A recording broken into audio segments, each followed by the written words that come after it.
Iran की तरफ से जो बैलिस्टिक मिसाइल दागा गया डिमोना में, उसमें 71 लोग घायल हुए हैं और उनमें से 10 की हालत गंभीर बताई जा रही है। एक जोरदार अटैक था ये, और जब मिसाइल आया ईरान की तरफ से, इंटरसेप्शंस की कोशिश की गई एयर डिफेंस सिस्टम की तरफ से, लेकिन ये टोटल इवेड हो गया। और अब यहाँ की एजेंसीज जो हैं ये इन्वेस्टिगेट करने की कोशिश कर रहे हैं कि आखिर ये एयर डिफेंस सिस्टम फेल कैसे हुआ। हालांकि इंटरसेप्शन की कोशिश की गई, यानी इंटरसेप्टर्स निकल गए एयर डिफेंस सिस्टम से, लेकिन ये मिसाइल ने पूरा चकमा दिया एयर डिफेंस सिस्टम को और सीधे डायरेक्ट हिट बस्ती में लगी। और अभी तक 71 लोग जो है वो घायल हुए हैं, हॉस्पिटल पहुंचे हैं, और उनमें से 10 की हालत गंभीर बताई जा रही है। ये एरिया स्ट्रेटेजिकली बहुत इंपॉर्टेंट है क्योंकि इसी एरिया में न्यूक्लियर साइट्स हैं इसराइल की। ये डिमोनिया के साथ का एरिया जो है ये एक डेजर्ट वाला एरिया है और वहां पर ही न्यूक्लियर रिएक्टर हैं। तो उसका मतलब है कि जिस तरीके से नातांज में हमला किया था इसराइल ने या यूएस फोर्सेस ने, तो उसका फौरन बदला ईरान ने ले लिया। और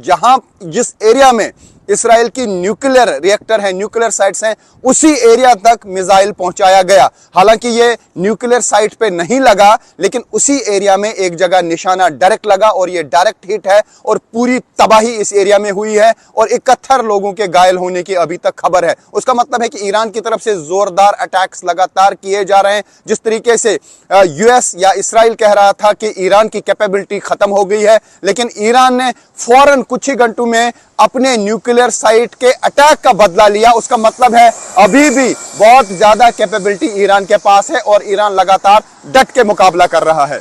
वो रिफाइनरी है जिसपे कल ईरान ने ताबड़तोड़ मिसाइल हमले किए और इसी रिफाइनरी में आग लगी थी, क्योंकि ईरान के गैस फील्ड्स पर इसराइल ने हमला किया था और ईरान ने कहा था कि इसका बदला बहुत जल्द दिया जाएगा और वार्निंग जारी की थी कई कंट्रीज को ईरान ने। और कल हमने देखा कि ताबड़तोड़ हमले किए गए कतर पे, कुवैत पर और यूएई पर, और वहां पर भी ऑयल रिफाइनरीज पे हमला किया गया और इसराइल में भी ऑयल रिफाइनरी पे हमला किया गया। मैं आपको बता दूं, बजन ऑयल रिफाइनरी वो रिफाइनरी है इसराइल की जो इसराइल की 60% गैस, पेट्रोल और डीजल की जरूरतों को पूरा करती है, यानी सबसे बड़ी रिफाइनरी है। और इसी पर कल ताबड़तोड़ हमले किए, ईरान ने मिसाइल अटैक किया और इस रिफाइनरी में आग लगी। यानी जिस तरीके से उनके गैस फील्ड्स पर, यानी ईरान के गैस फील्ड्स पे हमला किया गया था, उसका बदला ईरान ने ले लिया है। यही वजह है कि अमेरिका भी सख्ते में आ गया है और यूएस के प्रेसिडेंट ने कहा कि इसराइल की तरफ से जो अटैक किया गया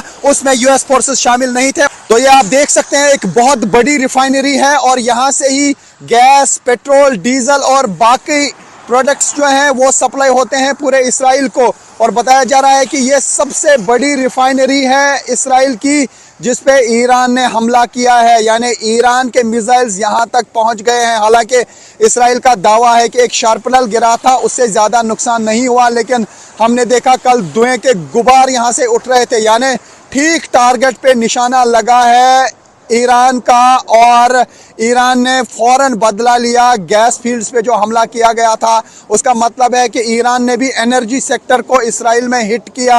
लगातार ताबड़तोड़ हमले हो रहे हैं ईरान की तरफ से। ईरान ने यहाँ के रेलवे स्टेशंस को निशाना बनाया, एयरपोर्ट को लगातार टारगेट किया जा रहा है। एयरपोर्ट पर 3 विमान जो हैं उनको नुकसान पहुंचा है और उसके अलावा कई घरों को भी नुकसान पहुंचा है। और पिछले 36 घंटे के दौरान 4 लोगों की मौत हुई है, तकरीबन 70-80 लोग जो हैं घायल हुए हैं अलग अलग हमलों में। और दूसरी तरफ से यहाँ पर हिजबुल्लाह की तरफ से भी नॉर्थ इसराइल पर हमले जारी है, हाइफा पर हमले जारी है। तो ये है हम हाइफा की वो ऑयल रिफाइनरी, बजन ऑयल रिफाइनरी, जिसपे ईरान ने ताबड़तोड़ हमले किए और इस रिफाइनरी को नुकसान पहुंचाया और ख़ास तौर से ये मैसेज देने की कोशिश की कि वो भी हमला कर सकते हैं एनर्जी सेक्टर पर।